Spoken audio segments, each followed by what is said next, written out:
नमस्कार, नक्षत्र न्यूज़ में आपका स्वागत है। मैं हूं निलय सिंह और आज हम एक ऐसे व्यक्तित्व से बातचीत करेंगे जो कि बहुत कम उम्र में निग्रहाचार्य की उपाधि प्राप्त कर चुके हैं। हमारे साथ हैं निग्रहाचार्य श्री भगवदानंद गुरु। गुरुजी, स्वागत है आपका नक्षत्र न्यूज़ में। और बहुत हमारा ये परम सौभाग्य है कि आपने हमारे लिए समय निकाला, इतने अपने व्यस्ततम जो आपका जो दैनंदिन के कार्य रहते हैं, और आप विशेष तौर पर रांची हमारे चलते रुके। हाँ। तो आपको हम बहुत आपके आभारी हैं, आपको धन्यवाद देते हैं और आपका नक्षत्र न्यूज़ में स्वागत करते हैं। मंगल हो जाए। गुरुजी, पहले बात तो निग्रहाचार्य या निग्रह संप्रदाय क्या है, ये हमारे दर्शक इसके बारे में जानना चाहते हैं कि ये संप्रदाय क्या है और निग्रहाचार्य जो है उनकी भूमिका क्या है, क्या कर्तव्य है उनके, और ये संप्रदाय का जो मूल उद्देश्य है वो क्या है, क्या इसके जो प्रचलन में है और कौन कौन सी ऐसी चीज़ें हैं, कौन सी धारणाएं हैं जिसको ये पंथ मानता है। परमात्मा की 5 शक्तियाँ प्रसिद्ध हैं: सृष्टि, स्थिति, संहार, निग्रह और अनुग्रह। सृष्टि, स्थिति, संहार तो अपने नाम से स्पष्ट है समाज को। निग्रह का अर्थ होता है नियंत्रण करना, अनुशासन व्यवस्था को बनाए रखना। अनुग्रह का अर्थ होता है कृपा करना। तो निग्रह और अनुग्रह साथ साथ ही चलते हैं। निग्रह संप्रदाय निग्रहागमों पर आश्रित है। आप हमारे पुस्तकालय में बैठे हैं तो मैं आपको बाद में वो प्रमाण दिखाऊंगा। शक्ति संगम तंत्र में जहाँ आगमों की सूची दी हुई है। आगम मतलब भगवान महादेव के द्वारा देवी पार्वती कहे गए और देवी पार्वती के द्वारा सुने गए ऐसे रहस्य शास्त्र जिनको भगवान विष्णु ने सम्मति प्रदान की हो, उनको आगम कहा जाता है। आगतम शिव वक्तृभ्यो गतम च गिरिजाश्रुतौ मतम श्री वासुदेवस्य तस्मादागम उच्यते। ये आगम शब्द की कई परिभाषाओं में एक परिभाषा है। तो उसी में अनेकानेक आगमों से अनेकानेक संप्रदाय संचालित होते हैं। जैसे वैष्णवों में वैष्णवागम है, पांचरात्र संहिताएं, आपको सनत कुमार संहिता सामने दिख रही है, वो वैष्णवागमों का एक ग्रंथ है। वहाँ एक चंद्रज्ञानागम है जो शैवागम का हिस्सा है, जो कि शैव संप्रदाय के लिए अनुशासन बताता है। वैसे ही निग्रहागमों से निग्रह संप्रदाय चलता है। निग्रहागमों में 100 तंत्र और 200 उपतंत्र प्रधानता से माने गए हैं। तो निग्रह संप्रदाय का कार्य यह है कि जब भी सनातन धर्म के अंतर्गत कोई ऐसी बात या ऐसी घटना घटित हो जो अनुशासनहीनता को बढ़ावा दे, उसका नियंत्रण करके, उसका खंडन करके शास्त्रीय पक्ष को समाज के सामने प्रकाशित करना, तो ये निग्रहाचार्य के रूप में हमारा कर्तव्य है। हमारे पूर्वाचार्यों ने भी इसी अनुशासन का पालन किया अपनी क्षमता सीमा में। हमारे आगे आने वाले लोग भी इसी अनुशासन का पालन करेंगे। निग्रह संप्रदाय में 3 मंडल होते हैं, 3 स्तर होते हैं। जैसे आप आज के समाज में देखें तो लोअर कोर्ट है, हाई कोर्ट है, सुप्रीम कोर्ट है। तो 3 प्रकार के मंडल हैं। पहला मंडल है जिसको आप सुप्रीम कोर्ट मान लीजिए आज की भाषा में, उसको कहते हैं मूलाधिकार मंडल जी। तो मूलाधिकार में भगवान सिद्धनाथ जो आदि निग्रहाचार्य हैं वही बैठते हैं मूलाधिकार में। इसीलिए मंथान भैरव तंत्र में जहाँ पर भगवान सिद्धनाथ की स्तुति का वर्णन है, जहाँ उनके जगतगुरुत्व का वर्णन है, भगवान जगतगुरु निग्रहाचार्य जो आदि निग्रहाचार्य हैं उनके विषय में कहते हैं श्रीनाथ मचलम नित्यम सर्वज्ञत्वादि कामदम वंदे मूलाधिकारस्थम बोध रूपम जगतगुरुम। ये हम लोग उनकी स्तुति में पढ़ते हैं। मूलाधिकार के नीचे काम करता है युगाधिकारी मंडल। ये निश्चित हैं, ये बदले नहीं जा सकते, ये निश्चित हैं। युगाधिकारी मंडल में 50 से अधिक ऋषि महर्षि और देवी देवता होते हैं जो अलग अलग युगों में काम करते हैं। तो अलग अलग युगों में कार्य करने वाले, जैसे सुखदेव जी कलयुग में आज्ञाधिकारी मंडल में आते हैं, युगाधिकारी मंडल में आते हैं। वशिष्ठ जी, विश्वामित्र जी, दुर्वासा जी, ये सब सत्ययुग के युगाधिकारी मंडल में आते हैं। और लोअर कोर्ट मतलब आज्ञाधिकारी मंडल, उनकी पारमेश्वरी आज्ञा के अनुसार कार्य करने वाले बहुत से आज्ञाधिकारी होते हैं जिसमें हम लोगों की गणना होती है। तो इस संप्रदाय की विशिष्टता यह है कि समयानुसार यह प्रकाशित होता है, समयानुसार अपने आप को छिपा लेता है। समयानुसार ये अपने आप को प्रकाशित करता है फिर छिपा लेता है। इससे पहले भी यह प्रकाशित था, बीच में लुप्त हुआ, फिर प्रकाशित हुआ, फिर लुप्त हुआ, आगे फिर लुप्त होगा और समयानुसार फिर प्रकाशित होगा जब भविष्य के निग्रहाचार्य का समय आएगा। तो ये सारे रहस्य, पहले कौन हुए, बाद में कौन होंगे, क्या प्रक्रिया है, उनको क्या सामर्थ्य अधिकार प्राप्त होता है, इनके विषय में हमें ग्रंथ लिख रहे हैं निग्रह प्रवेशिका, जो संस्कृत में पूरी हो चुकी है, हिंदी अनुवाद चल रहा है, लेकिन जीवन के कुछ विशेष व्यस्तताओं कारण अभी अनुवाद पूरा नहीं हुआ है।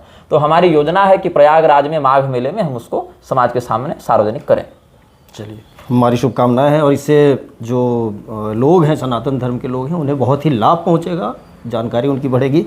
आप निग्रहाचार्य हैं, 3 साल पहले आपको ये उपाधि मिली। हाँ। क्या निग्रहाचार्य के क्या कर्तव्य होते हैं और उनकी भूमिका क्या होती है सनातन धर्म के लिए, मानवता के लिए? निग्रहाचार्य के लिए एक शपथ होती है जिसको कहते हैं पारमेश्वरी आज्ञा की शपथ। उसके बाद उसको आज्ञाधर कहा जाता है, मतलब उसने उस आज्ञा को धारण किया, पर्सन ऑन मिशन, वो उस काम में अब नियुक्त हो चुका है। जीवन पर्यंत अपने कर्तव्य का पालन करते हुए बिना किसी से डरे, बिना किसी लोभ में आए, मतलब कोई ऐसा नहीं कि पैसा दे दे तो चुप हो जाए या कोई पैसा दे दे तो बोलने लगें, बिना किसी आर्थिक धन, राग, मोह, आसक्ति के दबाव में आए, धर्मशास्त्र के सत्य को अपने बौद्धिक सामर्थ्य की सीमा तक प्रकाशित करना और सामने वाले विपक्षी के कितने भी प्रबल होने पर भी अगर वह अधर्म कर रहा है तो उसका विरोध करना, ये प्राथमिक कर्तव्य है। और इस कर्तव्य के निर्वहन में जो पारमेश्वरी आज्ञा है, जो अनुशासन है, पारमेश्वरी आज्ञा मतलब संविधान संप्रदाय का, उसके निर्वहन में असमर्थ होने पर निग्रहाचार्य के पास 2 विकल्प होते हैं। उसमें आत्मनिग्रह प्रयोग होता है, या तो वो आत्मनिग्रह प्रयोग करके 7 दिनों के अंदर अपने शरीर का परित्याग करे, इस्तीफा देना है, परित्याग करना शरीर का, या फिर देवी के द्वारा दंडित होकर मृत्यु को प्राप्त हो। तो अदृष्ट मुद्गराघातः पतते यस्य मूर्धनि, ये सब सुष्यते स्व शरीरेण म्रियते पक्ष मज्जतः। 15 दिन की मृत्यु अगर भगवती के हाथों मृत्यु हुई तो वो दंड हुआ, अन्यथा आप स्वयं से आत्मनिग्रह प्रयोग से अपने शरीर का नाश करें, त्याग कर सकते। तो उसमें यह सुविधा रहती है कि जो अपने शरीर का नाश स्वयं करते हैं वह यौगिक प्रक्रिया है, तो उसमें कष्ट नहीं होता है। दंड में तो कष्ट होगा, वो तो पनिशमेंट है, वो तो दंड है। तो उसमें अदृष्ट मुद्गर, जो ऐसा अस्त्र देवी का जो दिखेगा नहीं, वो मस्तक पर पड़ता है और पड़ने के बाद बहुत तेजी से उसका शरीर बिल्कुल सूख जाता है और 15 दिन में मर जाता है। ये कलयुग के लिए है। अन्य युगों में अलग अलग दंड विधान है, कहीं अग्नि से, कहीं शस्त्र से अलग अलग विधान है। तो यदि वह कर्तव्य के पालन में असमर्थ अनुभव करता है तो या तो अपने शरीर का स्वेच्छा से परित्याग करे 7 दिन की समयावधि में, या 15 दिन की समयावधि में दंडित होकर मृत्यु को प्राप्त करे। ये हमारे यहाँ शास्त्रों के प्रमाण है।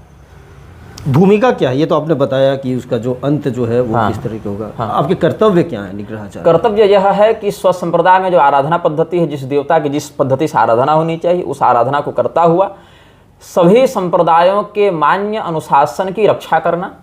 जैसे कोई शंकराचार्य के संप्रदाय में, अच्छा शंकराचार्य जी ने भी आदि निग्रहाचार्य जी का अभिनंदन किया है, सिद्धनाथ भगवान का। आपको ये दंडेश्वरी विधान में मिलेगा, सामवेद के सामने ये दंडेश्वरी विधान रखा हुआ है, वहां पर है भगवान सिद्धनाथ के लिए सिद्धनाथादि रूपिणम, इस प्रकार से श्रीनाथादि गुरुम वंदे सिद्धनाथादि रूपिणम, वहाँ गुरुमंडल में उनका वर्णन मिलता है।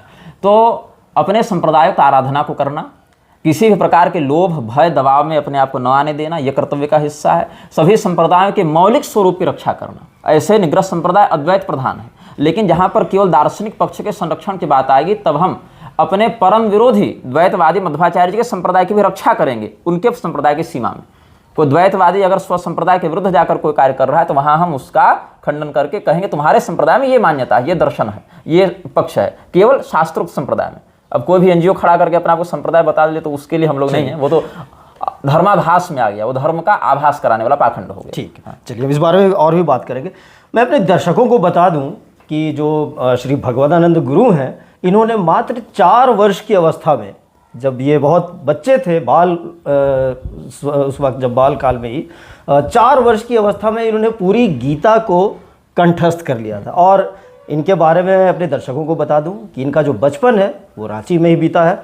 वर्तमान में ये कामाख्या से तो जुड़े हुए हैं, लेकिन ये कहीं एक जगह पर नहीं रहते, बल्कि पूरे भारत भर में भ्रमण करते रहते हैं। आज यहाँ, कल वहाँ, बहुत ज़्यादा से ज़्यादा 2 या 3 दिन एक जगह टिकते हैं। हाँ, कार्यक्रम नहीं रहा तो 2-3 दिन कार्यक्रम होते, और उसके बाद आप घूमते रहते हैं। कोई स्थायी निवास इनका नहीं है, कामाख्या से जुड़े जरूर हैं। साधना के लिए कामाख्या में लंबा टिक जाता हूँ, महीनों तक टिक जाता हूँ, लेकिन व्यक्तिगत संपर्क नहीं, सार्वजनिक जीवन नहीं। सार्वजनिक जीवन नहीं, तो पूरी तरह से इन्होंने सनातन के लिए अपने आप को कहा जाए तो समर्पित कर दिया है। और मेरा भी एक सौभाग्य, आपको याद होगा जब 4 वर्ष की अवस्था में थे और मैंने उस वक्त पत्रकारिता शुरू की थी, 2003 की बात में कर रहा हूँ, तो मैंने आपका इंटरव्यू लिया था। हम उस इंटरव्यू को भी अपने दर्शकों को दिखा रहे हैं। तो ये आज से लगभग 22 वर्ष पूर्व लिया हुआ, 23 कह सकते हैं हम, 2003, 22-23 वर्ष पूर्व लिया हुआ ये इंटरव्यू था। और मेरे शुरुआती दिन थे मैं भी रांची में उस वक्त नया था और पत्रकारिता की शुरुआत की थी। धर्मोपदेश के क्षेत्र में हम भी नए ही थे, हमारा प्रारंभ वहीं से हुआ। आप तो बिल्कुल बालक थे। और आपके पूज्य माताजी पिताजी दोनों से मैंने इंटरव्यू लिया था, वो भी काफ़ी भावुक थे। और इनकी जो शिक्षा दीक्षा हुई रांची में, स्नातक भी किया इन्होंने, संस्कृत में भी, अन्य विषयों में भी, हिंदी में भी, और संस्कृत और अंग्रेज़ी में भी इन्होंने कई पुस्तकें लिखी हैं, कई ग्रंथ लिखे हैं। क्या आप बताएं ज़रा कि कौन कौन सी पुस्तकें आपने लिखी हैं, कौन कौन से ग्रंथ लिखे हैं? और अभी आपने बताया कि निग्रह प्रवेशिका जो है उसका कार्य लगभग पूर्ण होने वाला है। हमारी सबसे प्रसिद्ध पुस्तक तो हुई जो हमने उत्तरकांड की प्रामाणिकता के विषय में लिखा था। उसमें 2 भाग हैं, उत्तरकांड प्रसंग एवं संन्यासाधिकार विमर्श, ये पहला भाग। दूसरा भाग मूरख हृदय नचेत, ये तुलसी पीठाधीश्वर स्वामी रामभद्राचार्य और मेरे विरुद्ध लिखित शास्त्रार्थ का हिस्सा है, ये दोनों ग्रंथ। और अमृत वचन एक पुस्तक मेरे लेखों का संग्रह है। गोपी गीत पर, वेदस्तुति पर हमने कुछ टीकाएं की हैं। श्री सूक्त पर मेरा भाष्य है जो हमने पद्मिनी देवी की साधना करके प्राप्त किया था। विशुद्धोपागम एक ग्रंथ है जो हमने नाभिदर्शना नायिका की साधना करके प्राप्त किया था, वो निग्रह संप्रदाय का एक उपतंत्र है। और साथ साथ धुरंधर संहिता एक ग्रंथ है जिसमें अव्यक्ताद्वैत सिद्धांत के अनुसार हमने ब्रह्म जीव माया इत्यादि का वर्णन किया है। कुछ यौगिक विषय भी वहाँ हमने वर्णित किए हैं। साथ ही साथ हमारे कालजिह्वा प्रशस्ति, दिव्यास्त्र विमर्शिनी, ये सब धार्मिक और कुछ सनातनी दिव्यास्त्रों के रहस्य को प्रकाशित करने वाले ग्रंथ हैं। अभी वर्तमान में निग्रह प्रवेशिका लिख रहा हूँ। इसके बाद श्रीनिवास विलासिनी ये पुस्तक आएगी जो श्री संप्रदाय के मौलिक स्वरूप और वर्तमान में उसमें होने वाली विकृतियों पर आश्रित होगी। साथ साथ एक मैं आप लोगों के लिए बड़ा परिश्रम कर रहा हूँ। हाँ, पत्रकारों के लिए भी आप एक पुस्तक लिख रहे हैं, उन्हें कानूनी सहायता के लिए। उसका नाम है, अंग्रेजी और हिंदी दोनों में छपेगी, उसका नाम है डोंट कीप क्वाइट।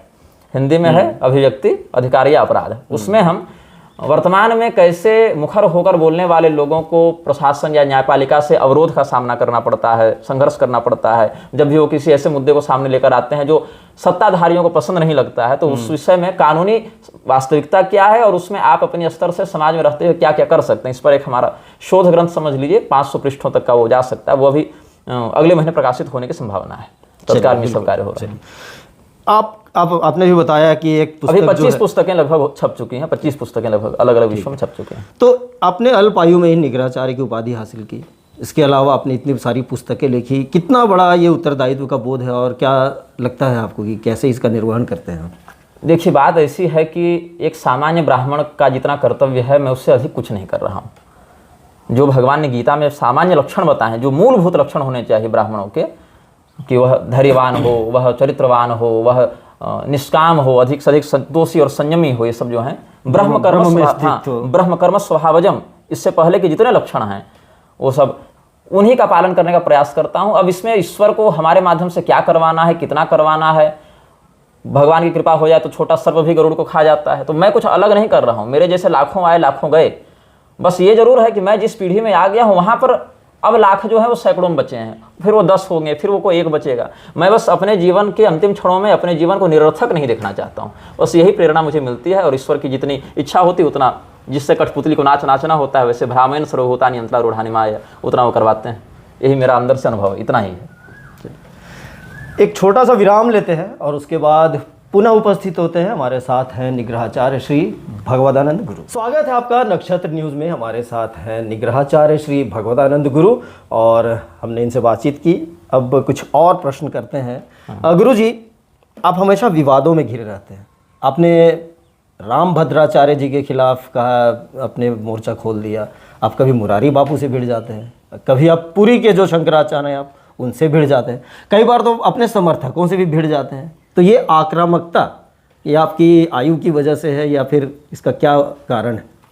देखिए, मैं किसी से नहीं भिड़ता हूँ। आप अगर मेरे विवादों की श्रृंखला को देखें तो मैं उत्तर पक्ष में रहता हूँ। उत्तर पक्ष का तात्पर्य, पहले किसी ने कुछ ऐसा कहा या किया जो मुझे धर्म के अनुकूल नहीं लगा, तब मैंने सामने से कोई बात कही। मेरा किसी से कोई जमीन जगह उत्तराधिकार मठ मंदिर का विवाद तो है नहीं, मेरा सिद्धांत का विवाद है। अब आपने 3 लोगों के नाम लिए, मैं उन्हीं का उदाहरण देकर बताऊंगा। रामभद्राचार्य की प्रारंभ से प्रवृत्ति रही है स्वयं को सर्वश्रेष्ठ दिखाने की, और उनके वक्तव्यों में उनका यह व्यक्तित्व कई बार दिखता है, जहाँ पर वो कई बार चुनौती देते जाते हैं कि चारों शंकराचार्य मेरे सामने संस्कृत में 5 मिनट बोल नहीं सकते, या मैं सार्वभौम जगत गुरु हूँ। अभी तो मलुक पीठाधीश्वर के बगल में बैठकर कह रहे थे कि रामानंदाचार्य की एकमात्र पीठ हमारी पीठ है। तो इस प्रकार से अहमन्यता उनके व्यक्तित्व में सार्वजनिक रूप से दिखती है।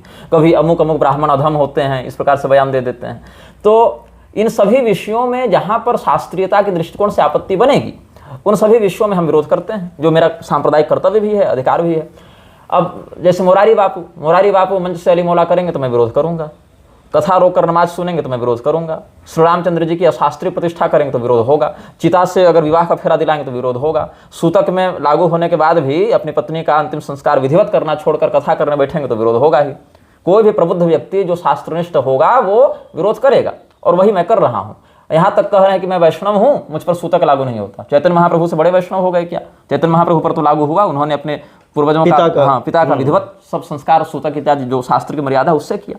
निम्बार्क संप्रदाय के स्वयं को बताते हैं, निम्बार्काचार्य जी के संप्रदाय में क्या वैदिक मर्यादाओं का पालन होना बंद हो गया और अली मौला शुरू हो गई? ये सब नहीं है ना। तो हमने कहा पूरी शंकराचार्य जी की बात रही तो उनके मठ में जिस प्रकार के सैद्धांतिक और आचरणगत विकृतियां देखने को मिल रही हैं, जिसकी सूचना उन्हीं के 50 सैकड़ों दीक्षित शिष्य, जिसका प्रमाण सब मेरे पास उपलब्ध है, वो सब मुझे भेजते रहते हैं। तब मैंने ये कहा कि वहाँ जो विकृतियां चल रही हैं उसका शोधन होना चाहिए, सुधार होना चाहिए। वहीं पर पढ़ा रहे कई अध्यापक इस प्रकार की शिकायत करते हैं कि उनके परिकर प्रमादी हो गए हैं, उनके परिकर धर्म के विरुद्ध बातें और कृत्य में लगे रहते हैं, चरित्रहीनता से घिरे हुए हैं, ये सब कहते रहते हैं।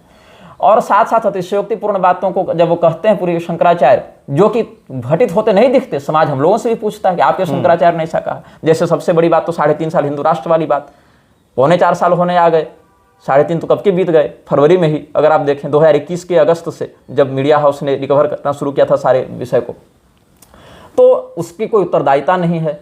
उनके शिष्यों के सिद्धांत और व्यवहार में कोई एकरूपता नहीं दिखती है। कभी शबरी जी को भिलनी बताना छोड़कर ब्राह्मणी बताने लगेंगे, जबकि भुसुंडी रामायण से हमने कई प्रमाण दिए कि शबरी जी भिलनी ही थी, ब्राह्मणी नहीं थी। कभी कहेंगे गौतम बुद्ध भगवान के अवतार नहीं है, जबकि अग्नि पुराण में स्पष्ट रूप से शुद्धोदन पुत्र के रूप में मैं अवतार ले रहा हूँ, इस प्रकार से, हाँ, इस प्रकार से वर्णन है। और इसमें भी विष्णुधर्म पुराण में भी वर्णन है। कई बार कहते हैं कि 4 पीठ 4 ही शंकराचार्य होने चाहिए, लेकिन 2 पीठ के एक शंकराचार्य से समर्थन भी ले लेंगे, लेकिन वही 2 पीठ में उनके गुरुजी ने जिसका अभिषेक किया ज्योतिष पीठ पर माधवाश्रम जी का, उनको नहीं मानेंगे। तो ये सब जो बहुत उलझा हुआ विषय मठ का है। अभी वर्तमान में देखिए श्रृंगेरी के शंकराचार्य कहते हैं कवि मुक्तेश्वरानंद जी ज्योतिष पीठ के शंकराचार्य हैं, पूरे वाले कहते हैं हम नहीं मानेंगे। तो समाज यहाँ उलझेगा ना, समाज तो चुप रहेगा नहीं। आप एक और कहेंगे मैं सर्वोच्च धर्मगुरु हूँ, शंकराचार्य सर्वोच्च होते हैं, तो केवल आप होते हैं कि बाकी की भी कोई स्थिति क्या कहेंगे? हाँ। ये जो धर्मगुरुओं के बीच जो युद्ध चलता है, चाहे वाक युद्ध ही, युद्ध से हमारा मतलब वाक युद्ध है, तो आखिर इसका समाधान कैसे हो? क्योंकि सनातन देखिए बिखरा हुआ है, आप भी जान रहे हैं, और उसको भी जोड़ने की जो प्रक्रिया है वो चल रही है। कैसे ये सनातन में एकाकार हो और लोग एक मत हो, क्या इसके लिए किया जाना चाहिए? स्वस्थ संवाद का अभाव ही आचार्यों के द्वंद्व का कारण है। बीच में परिकरों की राजनीति, 2 आचार्यों ने कोई बात कही, वो बात आचार्यों के स्तर पर सुलझ सकती थी, समाप्त हो सकती थी, बहुत अच्छे तरीके से समाज के सामने प्रस्तुत हो सकती थी। बीच में घुस गए चेले, तुम्हारा गुरु बैल, तुम्हारा गुरु गधा। अब इसके कारण द्वंद्व बढ़ता है, तुमने हमारे गुरु को गाली दे दी, तुमने हमारे गुरु को गाली दे दी। अगर आचार्य स्तर पर संवाद शुरू हो जाए तो समाधान तुरंत हो जाएगा। शंकराचार्य का विवाद है, भैया तुम नहीं हो हम नहीं हो, आप उसमें बैठिए चर्चा कर लीजिए। कैमरा चालू होने से पहले ही समाधान हो सकता है, लेकिन है ईगो क्लैशिंग कि हम क्यों उससे मिलें, हम क्यों उससे मिलें। इसके चक्कर में चेले लड़ते हैं और क्षति इनके व्यक्तिगत रूप से नहीं होगी, सर्वांगीण रूप से पूरे समाज की क्षति होगी। कई बार मैं अपने समर्थकों के विरोध में भी इसीलिए बोलता हूं क्योंकि मैं नहीं चाहता कि मेरे समर्थक या तो अतिशयोक्ति से मेरी प्रशंसा करें या फिर उन्हीं के किसी ऐसे कृत्य और वक्तव्य से हमारा मुंह बंद हो जाए जिसका हम पहले से विरोध करते आए। चलिए, ये तो बात हुई शंकराचार्यों की या फिर जो धर्म गुरुओं की उनके खिलाफ। आप तो कई बार न्यायपालिका से भी भिड़ जाते हैं, आपने जुडिशियल माफिया भी कह दिया था, और उसको लेकर काफी विवाद भी हुआ। हमने 3 टर्म प्रयोग किए हैं, judicial mafia, political mafia, spiritual mafia. Spiritual mafia में हम रखते हैं आर्य समाज, गायत्री परिवार, स्वामी नारायण, निर्मल बाबा, बागेश्वर धाम, प्रदीप मिश्रा प्लस 108। सबके सब नहीं, जिनका संप्रदाय मान्य नहीं है अथवा जिनकी हरकतें मान्य नहीं है। नहीं, लेकिन उनसे कहीं ना कहीं तो सनातन को भी लाभ मिल रहा है ना, लोग तो जान रहे हैं। चाहे आप बागेश्वर धाम की बात करें या उदाहरण दीजिए, क्या लाभ है? 1-2 उदाहरण दीजिए तो मैं उसका। नहीं, लोग एकजुट तो हो रहे हैं, उनकी बातों को सुन रहे हैं। उनसे ज्यादा लोग तो कुरान के छत्र छाया में एकजुट हैं या बाइबल की छत्र छाया में एकजुट है। बागेश्वर धाम ने 10 लाख को अगर एकजुट किया होगा तो अन्य मजहबों वालों ने तो 5 अरब को एकजुट किया हुआ है। कौरवों के पास 11 अक्षौहिणी सेना थी, जिसमें 1 अक्षौहिणी तो भगवान ने अपने से दी थी, द्वारका। उससे क्या हो गया? नारायणी सेना क्या हो गया? नारायणी सेना तक नहीं बची। ये कहें कि दुर्योधन मरा, नारायणी सेना वापस द्वारका आई, वो भी नहीं हो पाया। तो इसीलिए जनसंख्या को मत देखिए, क्या वो एकजुट होने वाले लोगों में धर्म का मूल बोध है? अभी उनको खाने पीने जूठा का होश नहीं है कि मुंह कितना बार कुल्ला करना चाहिए भोजन करने के बाद, शौचालय जाने के बाद हाथ प्रक्षालन का सामान्य नियम क्या है उनको होश नहीं है। इसीलिए, और केवल उनको नहीं, जिनको आदर्श मान रहे हैं उनको भी होश नहीं है। आपका एकजुट रजत शर्मा जो आपकी अदालत चलाते हैं, वो प्रसिद्ध पत्रकार हैं, उनके ही साक्षात्कार में कहा था धीरेन्द्र शास्त्री ने कि 500 मुसलमान मित्र मेरे हैं और मैं चाय भी पीता हूं उनके साथ। बू अब्दुल्ला जो जाकिर नाइक और आईएसआई का परम मित्र है, उसके साथ उसके स्पॉन्सरशिप पर वो दुबई जा रहे हैं। आतंकवादियों से प्रत्यक्ष घनिष्ठ संबंध वाले लोगों से हमारे धर्मगुरु क्यों गले मिल रहे हैं, जिनको आप धर्मगुरु मान रहे हैं, समाज जिनको मान रहा है। सारा का सारा खेल भूमाफियाओं का है। अभी आप मुरारी बाबू से भिड़ गए। पत्नी के मरने का 3 दिन नहीं हुआ है और आए हैं कथा करने के लिए, भगवान विश्वनाथ का दर्शन स्पर्श कर रहे हैं पॉलिटिकल इन्फ्लुएंस में, तो भिड़ेंगे नहीं तो क्या। समाज देखिए, किसी को मेरी शब्दावली पर आपत्ति होगी तो अपनी आपत्ति जेब में डालें, लेकिन समाज लतखोर हो गया है। इससे बेहतर शब्द मेरे पास उत्तम शब्द नहीं है, क्योंकि समाज के पास सारा विवेक होने के बाद भी प्रयोग नहीं कर रहा है। समाज को चाहिए टीआरपी, समाज को चाहिए चकाचौंध, और यही कारण है इस देश में निर्मल बाबा जैसे लोग पैदा होते हैं। नहीं, निर्मल बाबा की कहानी तो खत्म हो गई, अब एक समय थी ना, अब ना खत्म हुई, इनकी भी होगी कल। जिस समय निर्मल बाबा की खत्म नहीं हुई थी उस समय लाखों लोग जा रहे थे ना, राधे माँ के पीछे लाखों लोग जा रहे थे ना, सत्य साई के पीछे लाखों लोग जा रहे थे ना, चंद्रा स्वामी के पीछे। अभी नित्यानंद कैलासा बनाकर बैठे हुए हैं किसी न किसी कंट्री में, टापू पर। तो ये देश जो समाज है उसको केवल एक ऐसा चकाचौंध चाहिए जिसके माध्यम से उसको लगे कि हम तुरंत सब काम कर लें। और आपने और भी कई संस्थाओं के नाम लिए, चाहे वो स्वामीनारायण पंथ हो या फिर आर्य समाज, आपने तमाम, आखिर क्या करना चाहिए बताइए। धर्माचार्य जो हैं उन्हें, धर्मगुरु जो हैं उन्हें क्या करना चाहिए, संस्थाएं हैं वो क्या करना चाहिए उन्हें, जो हिसाब से आपके गलत है। हमारे यहाँ संस्थाएं नहीं संप्रदाय होते हैं। संस्थाओं को मान्यता धर्म तो दे नहीं रहा, वो तो रजिस्टर करा रहे हैं सरकार से। तो सरकार तो बस देखेगी कि आप एक एनजीओ हैं, आप ये कमेटी बनाए, बायोलॉजी बनाए, आपको हमने मान्यता दे दी। संप्रदाय यह कहता है सम्यक प्रकारेण गुरुणा शिष्याय प्रदीयते, जो ज्ञान शास्त्रीय परंपरा के अंतर्गत आते हुए गुरु से शिष्य को प्राप्त हो, वह संप्रदाय कहलाता है। दयानंद सरस्वती थियोसॉफिकल सोसाइटी के पैसे से आर्य समाज बनाए। गायत्री परिवार वाले महापुरुष ईसा और महर्षि कार्ल मार्क्स को महर्षि बताते फिर रहे हैं। हमारे मान्य धर्मशास्त्रों को प्रक्षिप्त और नकली और मिलावटी बताने के लिए आर्य समाज बैठे हैं। जितने भी लव जिहादी लड़कियों को भगा कर ले जा रहे हैं, उनसे शादी करने का झांसा देकर कहाँ जा रहे हैं, हमारे घर आ रहे हैं क्या? नहीं, आर्य समाज मंदिर जाकर वहाँ सर्टिफिकेट लेकर और फिर आगे जितना उनका षड्यंत्र है कर रहे हैं।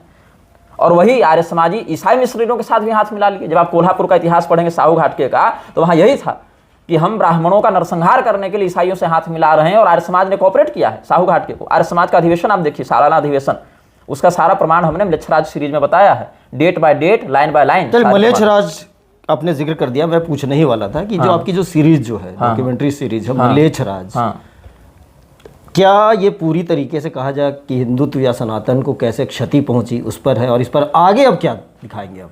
देखिए, हमने अभी एक सीजन निकाला है जिसमें 52-53 एपिसोड हैं, वो पूरा हो गया है। दूसरा सीजन अभी चल रहा है, लेकिन व्यस्तता और यात्रा कारण हम 10 एपिसोड के बाद अभी नहीं निकाल पाए, फिर अभी आगे उसको जारी करेंगे। ऐसी वैश्विक पैशाचिक शक्तियाँ जो सामने नहीं दिखती हैं लेकिन नियंत्रण करती हैं पूरे अर्थव्यवस्था, सैन्य शक्तियों पर या राजनीति पर, सामने आए बिना जो युद्ध चल रहे हैं विश्व में, जो महामारियां चल रही विश्व में, आर्थिक उथल पुथल है, या वैक्सीनेशन से लेकर पहनावा से लेकर शिक्षा नीति के नाम पर जो पढ़ाया जा रहा है, ये सारे जो मूलभूत घटक होते हैं समाज के, उनको अपने विकृत प्रभाव से पैशाचिक सत्ताओं के माध्यम से जो इन्फ्लुएंस कर रहे हैं, प्रभाव में ले रहे हैं, ऐसी शक्तियों को हम यहाँ खुलासा से एक्सपोज कर रहे हैं। उदाहरण स्वरूप एक मैं संस्था का नाम लूंगा, इस्कॉन। सामने देखने को लगता है कि इस्कॉन हिंदुओं की संस्था है या विश्व में हिंदू धर्म का प्रचार कर रही है, लेकिन जब आप प्रभुपाद का इतिहास देखेंगे, अभय चरण डे का, तो प्रभुपाद ने जिनेवा में स्वयं यह कहा था कि मैं हिंदू नहीं हूं, उसको हिंदू नाम से नफरत थी। बांग्लादेश में जब चिन्मय दास को मुसलमान उठाकर ले गए तो क्या हुआ, हिंदुओं पर अत्याचार हो रहा है, लेकिन अत्याचार होने पर ये स्वयं को हिंदू बताने लगते हैं, जबकि वहां पे सेवा भी करते थे और वहां पे भोजन भी कराते थे। तो इस्कॉन जब स्वयं को हिंदू नहीं मानता है तो मार खाने के समय हिंदू संरक्षण क्यों चाहिए उसको? क्योंकि अगर इस्कॉन सेपरेट होकर लड़ेगा तो उसको सिंपैथी नहीं मिलेगी, उसको सहानुभूति नहीं मिलेगी। और वही प्रभुपाद ने श्री गणपति जी की पूजा पर निषेध किया था। मैं प्रभुपाद के 3 आधिकारिक चित्र आपको दिखाऊंगा, लेटर्स, चिट्ठी मैंने सार्वजनिक किया हुआ है, जहां पर उसने $1-1 लाख का मासिक जुर्माना लगाया है गणेश जी की व्यक्तिगत पूजा करने पर। सार्वजनिक तो भूल जाइए, घर में भी अगर आप गणेश जी की पूजा करना चाहते हैं व्यक्तिगत, तो $1 लाख हर महीना प्रभुपाद को देना पड़ेगा। 3 आधिकारिक पत्र में उसके दिखाऊंगा आपको। रामकृष्ण मिशन कई बार कोर्ट गया है अपने आप को हिंदू धर्म से अलग करने के लिए, और ईसा मसीह क्रिसमस से पूजा करता है। बाहर से क्या दिखता है, हिंदू हैं, वेदांती हैं, सन्यासी हैं। अंदर क्या चल रहा है, अंदर ये सारा चल रहा है। तो म्लेच्छराज श्रृंखला के अंतर्गत हम ऐसे ही तत्वों के बाहरी रूप के पीछे के रूप को उजागर करते हैं। और वो भी योगदास सत्संग के बारे में क्या कहें? योगदास सत्संग वाले की स्थापना है बोस्टन में, कहाँ से पैसा आया था? फ्रीमेसन्स ने दिया था। फ्रीमेसन्स किसकी संस्था है? उसके विषय में भी 6-7 एपिसोड आए हैं, क्योंकि वहाँ भी ये विवाद आया था कि जब क्रिसमस में और वहाँ पर जीसस क्राइस्ट की भी पूजा होती है। योगदास सत्संग वालों ने जो क्या नाम था योगानंद परमहंस योगानंद ने महाअवतार बाबा के व्यक्तित्व और नाम की आड़ में अपना बाजार खड़ा किया, मेरा यह मानना है प्रथम। दूसरा, बोस्टन में स्थापना करने के लिए पैसा फ्रीमेसन्स के उच्चाधिकारियों ने दिया था, इसके नाम और चित्र हम सब सार्वजनिक कर चुके हैं। और फ्रीमेसन्स की स्थापना ही हुई थी वैश्विक सत्ता पर नियंत्रण करके अपना agenda one new world order जिसको कहते हैं उसको बनाने के लिए। तो योगानंद का आपको और एक पढ़ने को मिलेगा जिसमें उसने अपने आप को ईसा मसीह का अवतार बताया है, सेकंड कमिंग ऑफ क्राइस्ट अपने आप को बताया। और यहां तक कि पुरी के पूर्वाचार्य भारती कृष्ण तीर्थ जी को भी विदेश वो लोग ले गए, हमारे संप्रदाय में भी, मतलब सनातन के मूल स्वरूप में भी हस्तक्षेप करने का प्रयास किया, जिसका दुष्परिणाम ये हुआ कि भारती कृष्ण तीर्थ जी उनके प्रभाव में विदेश गए। मुंबई एयरपोर्ट जब लैंड किए तो जगन्नाथपुरी में शंकराचार्य का प्रवेश निषिद्ध हो गया, बाद में उनको गद्दी छोड़नी पड़ी थी। बाद में कुछ समय के लिए योगेश्वरानंद, बाद में निरंजन देव तीर्थ बने, अभी निश्चलानंद सरस्वती जी बने। चलिए, आपका जो ये आपकी जो आक्रामकता है, क्या संदेश देंगे? ये तो बहुत लंबी चलेगी अगर चर्चा को अगर हम करें, तो क्योंकि आपके पास इतने तर्क हैं और आप शास्त्रार्थ, तर्क नहीं है, प्रमाण भी है, तर्क भी, और आप शास्त्रार्थ करने के लिए भी तैयार हैं। आपने 2-3 शब्दों का प्रयोग किया। जुडिशियल माफिया पर मैं बता देता हूं, वो विषय रह गया था। जुडिशियल माफिया मैंने इसीलिए कहा, आपको वीएन खरे का एक वक्तव्य याद होगा, पहले जस्टिस रहे सुप्रीम कोर्ट में। वीएन खरे ने स्पष्ट कहा था, बहुत सारे मीडिया हाउस ने चलाया भी था, कि अगर आपके पास पैसा नहीं है तो न्यायालय की ओर न देखें। सुप्रीम कोर्ट के जज कई बार इलाहाबाद हाईकोर्ट जैसे संस्थाओं के भ्रष्टाचार के खिलाफ बोलते रहते हैं। वर्मा जी अभी ताजे ताजे गर्मा गर्म मीडिया को माहौल दे ही रहे हैं जले हुए नोटकांड में, जब महाभियोग लगने वाला है। ऐसी व्यवस्था जहां पर जज, वकील, पेशकार सब जान रहे हैं कि व्याप्त है भ्रष्टाचार, लेकिन जब तक सिस्टम में रहेंगे कोई कुछ नहीं बोलेगा। सारे जज किस दिन ब्रह्मज्ञानी होते हैं? जिस दिन उनका रिटायरमेंट होने वाला होता है। उस दिन उनको होता है कि न्याय व्यवस्था में सुधार होनी चाहिए, उस दिन उनको लगता है कि जनता को न्याय नहीं मिल रहा है, बैकलॉग लगा हुआ है। और ये ज्ञान किस दिन जगता है? जब रिटायर होने वाले रहते हैं। सिस्टम में रहकर उसको भ्रष्टाचार को पोषित किसने किया, बढ़ाया किसने? जो वहां गद्दी पर बैठा वही किया। लेकिन वो अपने आप को एक ऐसे स्थान पर महसूस करने लगे हैं न्यायपालिका के लोग कि हम जो कह देंगे वही उचित है, चाहे हम कह दें व्यभिचार सही है, चाहे हम कह दें कि अवैध संबंध सही है।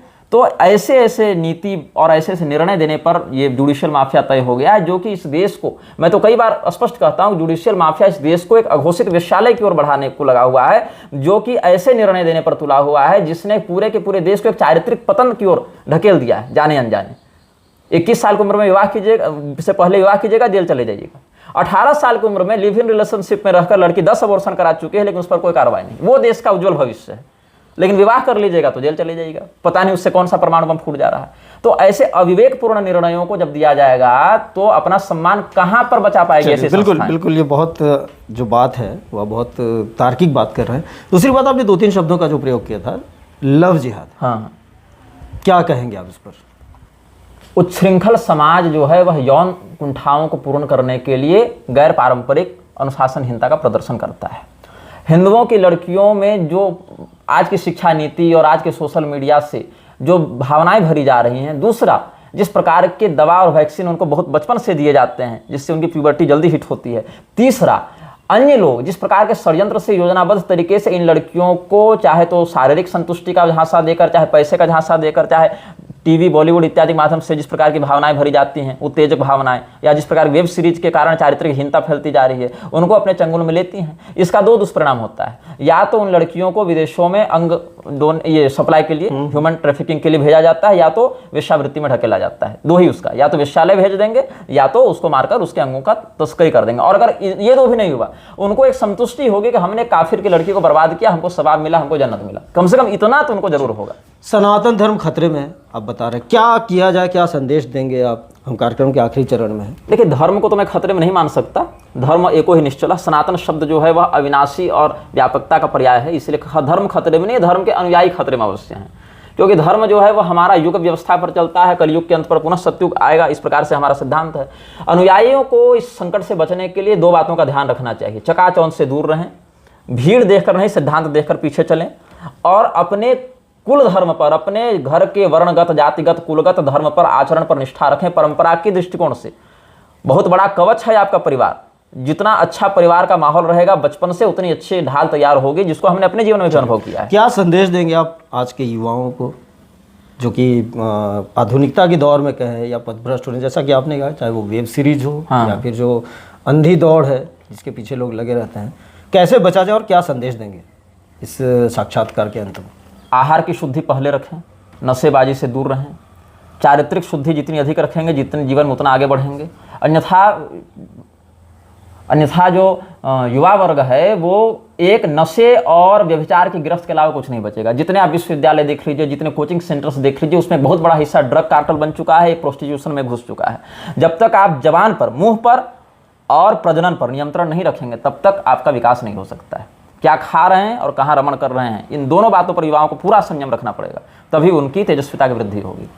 चलिए, बहुत बहुत धन्यवाद आपका श्री भगवदानंद गुरु जी। हमारे साथ निग्रहाचार्य, उन्होंने तमाम बातों को बेबाकी से रखा, बिल्कुल स्पष्टवादिता इनकी बातों में झलकती है, और इन्होंने चुनौती दी है तमाम धर्म गुरुओं को भी, और तमाम जितने भी कहा जाए तो अपनी संस्थाएं चला रहे हैं उनको शास्त्रार्थ के लिए भी पूरी तरीके से तैयार हैं, और इसका विरोध भी ये झेलते रहते हैं, हमेशा विवादों में रहते हैं।